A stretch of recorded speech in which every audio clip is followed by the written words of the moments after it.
صلی ونسلم علی رسولہ الکریم اما بعد فاعوذ باللہ من الشیطان الرجیم بسم اللہ الرحمن الرحیم لقد نصرکم اللہ فی بدر وانتم اذلہ فاتقوا اللہ لعلکم تشکرون آمنت باللہ صدق اللہ العظیم ان اللہ وملائکتہ یصلون علی النبی یا ایہا الذین آمنوا صلوا علیہ وسلموا تسلیما الصلاۃ والسلام علیکہ سیدی یا رسول اللہ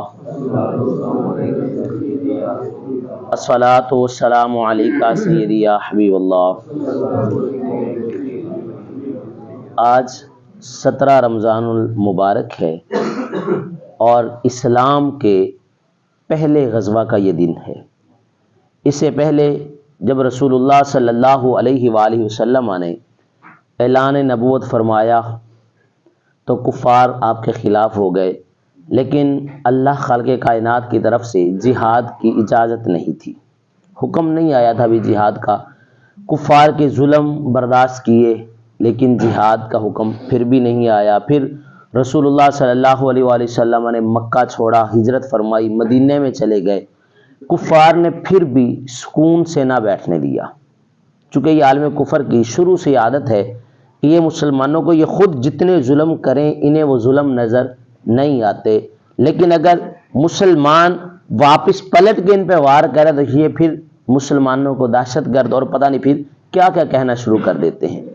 ورنہ اگر تاریخ میں بھی دیکھا جائے تو جتنی دہشت گردی عالم کفر نے کی ہے، اب افغانستان دور نہ جائیے، پہلے والے سارے وہ جتنی صلیبی جنگیں ہوئی ہیں وہ اسے چھوڑیے، پہلے والی کو ابھی کچھ عرصہ قبل چلے افغانستان کے اندر جتنے لوگوں کو شہید کیا یہ دہشت گردی کی، کیا وہ مسلمان تھے دہشت گردی کرنے والے؟ عراق کے اندر جو کچھ امریکہ نے کیا کیا وہ مسلمان تھے؟ عراق والے تو مسلمان تھے، تو دہشت گردی کس نے کی؟ مسلمانوں نے کی۔ ابھی جو فلسطین کے اندر جو کچھ ہو رہا ہے تو اب دہشت گرد کون ہے؟ مسلمان ہیں۔ وہ جنہیں جانور نظر آ جاتے ہیں، جو جانوروں کے حقوق کی بات کرتے ہیں، جو بلی کتوں کے حقوق کی بات کرتے ہیں، انہیں اب نظر نہیں آتا کہ کتنے لوگوں کو، لیکن صرف اور مسئلہ کیا ہے؟ اسلام کو بدنام کیا گیا ہے۔ تو رسول اللہ صلی اللہ علیہ وسلم نے ہجرت فرمائی، رسول اللہ مدینے چلے گئے، کفار نے پھر بھی سکون سے نہ بیٹھنے دیا۔ اب کفار نے اعلان کیا، ان کا جو ہے نا وہ جمع ہوئے بڑے سارے لوگ، میٹنگ ہوئی، یہ اعلان کیا کہ ہم تجارت کرتے ہیں اور تجارت سے جو نفع ہوگا اسے مسلمانوں کے خلاف استعمال کریں گے۔ اب یہ ان کا قافلہ چلا تو حضور جب یہ قافلہ جو ہے نا واپس آنے لگا تو حضور علیہ السلام کو بھی خبر ملی اور پوری بات کی خبر ملی کہ یہ جو منافع ہے یہ مسلمانوں کے خلاف ہی استعمال ہونا ہے۔ تو رسول اللہ صلی اللہ علیہ وسلم نے صحابہ سے فرمایا کہ ہم یوں کرتے ہیں، اس قافلے کا محاصرہ کرتے ہیں، قافلے کو جو ہے نا ان سے مال لے لیتے ہیں۔ اب صحابہ چلے، چند صحابہ ہیں۔ ابو جہل کو جب یہ خبر ملی کہ یہ جو ہے نا مسلمانوں نے ہمارا مال لینا ہے تو پھر اعلان ہوا کہ ہم جو ہے نا سارے لوگ جائیں گے۔ اب جب یہ قافلہ آگے سے بچانے کے لیے آئے تو جو قافلہ سالار تھا جب اسے خبر ملی تو اس نے قافلہ جو ہے نا وہ دوسری سائڈ سے نکال کے بخیر و عافیت قافلہ تو لے گئے۔ جب اس مقام پہ پہنچے، ابو جہل ان کا جو ہے نا وہ لیڈر تھا، سپاہ سالار تھا، تو لوگوں نے ابو جہل سے کہا کہ ہمارا مال بچ گیا، اب ہم واپس چلتے ہیں۔ تو ابو جہل نے کہا کہ نہیں، اب مسلمانوں کی تعداد تھوڑی ہے تو مسلمانوں کی اینٹ سے اینٹ بجا دیتے ہیں، ابھی جہاد کریں گے مسلمانوں کا نام و نشان ہی ختم کر دیں گے۔ اب مسلمان جو ہیں وہ 313 ہیں میدان میں، کھانے کو کچھ نہیں ہے، وہی کھجور جس سے صبح سحری کرتے ہیں چوس کے، اسی کھجور سے شام کو افطاری کرتے ہیں۔ گرمی شدت کی ہے، بدر کا مقام ہے، یہاں پہ آ کے پھر یہ دونوں لشکر جو ہے نا یہ آمنے سامنے ہوتے ہیں۔ ان کا 1000 کا لشکر ہے تقریباً، تلواریں بھی ان کے پاس وافر ہیں، گھوڑے بھی ہیں، اونٹ بھی ہیں، مسلمانوں کے پاس چند گھوڑے ہیں، چند تلواریں ہیں، حتیٰ کہ جس کو کچھ نہیں ملا نا اس کے پاس سوٹی تھی۔ اب یہ چشم فلک نے پہلی مرتبہ دیکھا ہے کہ میدان جہاد میں سوٹی کے ساتھ بھی کوئی جنگ لڑ رہا ہو۔ وہ ایک صحابی کے پاس تلوار بھی نہیں تھی، کچھ نہیں تھا، تو رسول اللہ صلی اللہ علیہ وسلم نے اس کے بعد وہ چھڑی تھی کھجور کی جو ہے، تو رسول اللہ صلی اللہ علیہ وسلم نے اس چھڑی کو اپنا ہاتھ مبارک لگایا تو وہ تلوار کی طرح جو ہے نا وہ کام کرنے لگی۔ یہ مسلمانوں کی سر و سامانی کا یہ عالم تھا۔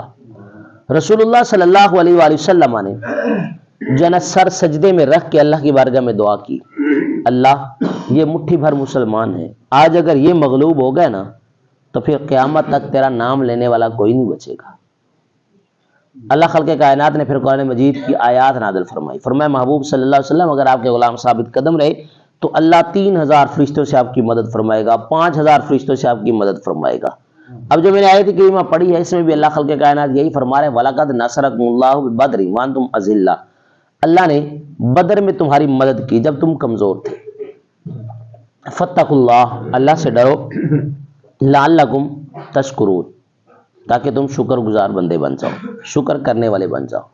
اللہ خلق کائنات نے پھر یوں مدد کی مسلمانوں کی کہ پہلا جو ہے نا یہ مارکا ہے کفر اور اسلام کا، پہلا یہ حکم آیا مسلمانوں کو جہاد کا، تو اللہ خلق کائنات نے مسلمانوں کو فتح عطا فرمائی، اور فتح بھی بہت زبردست کہ 313 جو تھے وہ غالب آئے، اور اتنے بڑے بڑے کافر جو تھے وہ قیدی ہوئے، اور کفر کا جو سرغنہ تھا، جو سردار تھا ابو جہل، وہ بھی مارا گیا غزوہ بدر میں ہی۔ تو یہ اسلام کا پہلا مارکا 17 رمضان المبارک کو جو ہے نا یہ پیش آیا، اور اللہ خلق کائنات نے مسلمانوں کو فتح عطا فرمائی۔ اور اس کے اندر کیا تھا؟ مسلمانوں کے اندر جو ہے وہ جذبہ تھا، اور اسی غزوہ بدر کے دن کو جب ہم دیکھتے ہیں تو ہمیں ایک بات عقیدے کی بھی ملتی ہے کہ کہا جاتا ہے جی رسول اللہ صلی اللہ علیہ وآلہ وسلم کے پاس غیب نہیں ہے، غیب اللہ کے پاس ہی ہے، اس میں شک بھی نہیں ہے، یقیناً علم غیب جو ہے نا جو پوشیدہ چیزیں جانے یہ اللہ کے پاس ہی ہے، کیونکہ اللہ خلق کائنات ذاتی طور پہ ہر چیز کو جانتا ہے۔ لیکن اگر اللہ کسی کو عطا کر دے تو اللہ کی عطا سے ہر کوئی جان سکتا ہے، وہ تو پھر بھی اللہ کے آخری نبی اور محبوب صلی اللہ علیہ وآلہ وسلم ہے۔ اور قرآن مجید کے اکثر بندے جو ہے نا وہ ہمارے جو ہے نا وہ دوسرے مسلمان بھائی، دوسرے جو ہے نا وہ مسالک سے تعلق رکھنے والے، کبھی کبھار بات ہوتی ہے تو یہی کہتے ہیں کہ 5 چیزوں کا علم تو کوئی نہیں جانتا، وہ قرآن مجید کی وہ آیت بھی ہے، اس میں شک بھی نہیں ہے کہ ان اللہ عندہ علم الساعہ، اس کا علم اللہ کے پاس ہے کہ قیامت کب آئے گی، وَيُنَزِّلُ الْغَيْثَ، بارش کب آئے گی، وَيَعْلَمُ مَا فِي الْأَرْحَامِ، اور ماں کے رحم میں کیا ہے، وَمَا تَدْرِي نَفْسٌ مَاذَا تَكْسِبُ غَدًا، کل کیا ہوگا، وَمَا تَدْرِي نَفْسٌ بِأَيِّ أَرْضٍ تَمُوتُ، اور کون کہاں پہ مرے گا۔ یہ 5 چیزوں کا علم اللہ کے پاس ہے۔ ہم بھی کہتے ہیں ذاتی طور پر یہ اللہ کے پاس ہی ہے، ذاتی طور پہ اللہ کے سوا کوئی نہیں جانتا، لیکن اللہ کی عطا سے، اب تو مشین بتا دیتی کہ ماں کے پیٹ میں کیا ہے، اسے بنانے والا بھی تو انسان تھا نا، تو اللہ کی عطا سے اگر کوئی جان جائے تو یہ شرک نہیں ہوا کرتا۔ رسول اللہ صلی اللہ علیہ وسلم نے غزوہ بدر کے موقع پر ایک دن پہلے اپنے میدان کا جو ہے نا وہ معائنہ کیا، معائنہ کرتے ہوئے رسول اللہ صلی اللہ علیہ وسلم کے ہاتھ میں چھڑی تھی، سرکار نشان لگا رہے کہ یہاں پہ فلاں مسلمان شہید ہوگا، یہاں پہ فلاں کافر مرے گا۔ اب یہ ابھی غزوہ ہونا ہے کل، آج نشان لگا رہے ہیں، کل ہونا ہے، اور لگا کے آ رہے ہیں یہاں پہ فلاں کافر مرے گا۔ صحابہ کہتے ہیں ہمیں قسم ہے پیدا کرنے والے کی، جس جگہ پہ رسول اللہ صلی اللہ علیہ وآلہ وسلم نے نشان لگایا نا، 1 انچ بھی نہ کوئی ادھر نہ ادھر، اسی جگہ پہ اگر کہا نا فلاں کافر یہاں پہ مرے گا تو وہی کافر وہیں پہ مرا ہے۔ تو اس کا مطلب ہے کہ اللہ کے عطا سے رسول اللہ جانتے ہیں کہ کل کون مرے گا اور کس جگہ پہ مرے گا۔ 2 ہی چیزیں تھیں نا آخری 200 اس قرآن مجید کی آیت میں، کہ کل کیا ہوگا اور کون کہاں پہ مرے گا۔ تو یہ دونوں باتوں کا جواب رسول اللہ صلی اللہ علیہ وآلہ وسلم نے غزوہ بدر میں دیا کہ فلاں کافر مرے گا، فلاں مسلمان شہید ہوگا اور اس جگہ پہ ہوگا، اور پھر ویسا ہی ہوا۔ اور صحابہ کہتے ہیں کہ ہم آواز سنتے تھے، ہم اگر ارادہ کرتے نا کہ اس کافر کو ہم ماریں گے تو کہتے ہیں ہم سے پہلے وہ کافر کی گردن جو ہے نا وہ جدا ہو جاتی۔ اللہ کے فرشتے آئے ہوئے تھے نا مدد کو، بلکہ وہ ایک جگہ پہ ہے کہ صحابہ کہتے ہیں ہم نے آواز سنی، اقدم حیزوم، حیزوم آگے بڑھ۔ جب بعد میں یہ غزوہ ختم ہوا تو رسول اللہ صلی اللہ علیہ وسلم کی بارگاہ میں عرض کی کہ یا رسول اللہ یہ آواز کیسی تھی؟ تو فرمایا یہ جبریل امین اپنی گھوڑی کو کہتے تھے کہ آگے بڑھ۔ تو یہ وہ پہلا غزوہ ہے جس میں فرشتے بھی رسول اللہ صلی اللہ علیہ وآلہ وسلم کی قیادت میں شانہ بشانہ جہاد لڑے ہیں۔ تو اللہ خلق کائنات نے پھر مدد بھی فرمائی۔ تو یاد رکھیے گا غزوہ بدر سے ہمیں ایک سبق بھی ملتا ہے۔ اب سبق کیا ملتا ہے؟ کہ ہاتھ پہ ہاتھ رکھ کے نہیں بیٹھنا، کوشش تم نے کرنی ہے، پھر فرشتے آئیں گے تمہاری مدد کو۔ اگر تم بیٹھے رہے دعائیں مانگتے رہے تو پھر فرشتے تمہاری مدد کو نہیں آئیں گے۔ اگر مسلمان صرف مدینے میں بیٹھے رہتے نا، بدر کے میدان میں نہ جاتے تو فرشتے کبھی بھی نہ آتے۔ مسلمان گھر سے نکلے، بدر کے مقام پہ پہنچے، تعداد تھوڑی تھی، پھر اللہ خالق کائنات نے جو ہے نا وہ فرشتے مدد کو بھیجے۔ وہ اقبال نے کہا تھا فضائے بدر پیدا کر، فرشتے تیری مدد کو اتر سکتے ہیں قطار اندر قطار اب بھی۔ کہا وہ ماحول تو بنا، گھر سے باہر تو نکل۔ اب اتنا جہاد کا اللہ خالق کائنات نے قرآن مجید میں حکم دیا، اور یہ بھی فرمایا کہ اگر جہاد کرو گے تو کامیاب ہو، جب جہاد کو چھوڑ دو گے تو پھر ناکام ہو جاؤ گے۔ اس کے باوجود اب مسلمان پریشان ہیں اور مسلمانوں پہ جہاد فرض ہو چکا ہے، اس کے باوجود وہ بیٹھے ہیں آرام سے، پرواہ ہی نہیں ہے۔ ابھی فلسطین کے اندر اس سے بڑا ظلم بھی اور کیا ہوگا کہ جتنا مظالم ہو رہے ہیں، وہ کتنے سارے جو ہے نا وہ دوسری دنیا کے لوگ جو ہے نا وہ کوشش کر رہے ہیں، وہ قراردادیں پاس کر رہے ہیں کہ کسی نہ کسی طرح سے غزہ میں جنگ بندی ہو جائے۔ وہ بھی کل یا پرسوں شاید میں انٹرویو سن رہا تھا، تو ایک خواتین جو ہے نا جیل کے اندر قید ہے، ان کے ساتھ جو ہے نا وہ زیادتی کی جاتی ہے، ان کے ساتھ زنا کرتے ہیں اسرائیل کے فوجی۔ اب بھی کسی جو ہمارے حکمران ہیں ان کی غیرت نہیں جاگتی۔ کہاں سے لاؤں وہ محمد بن قاسم،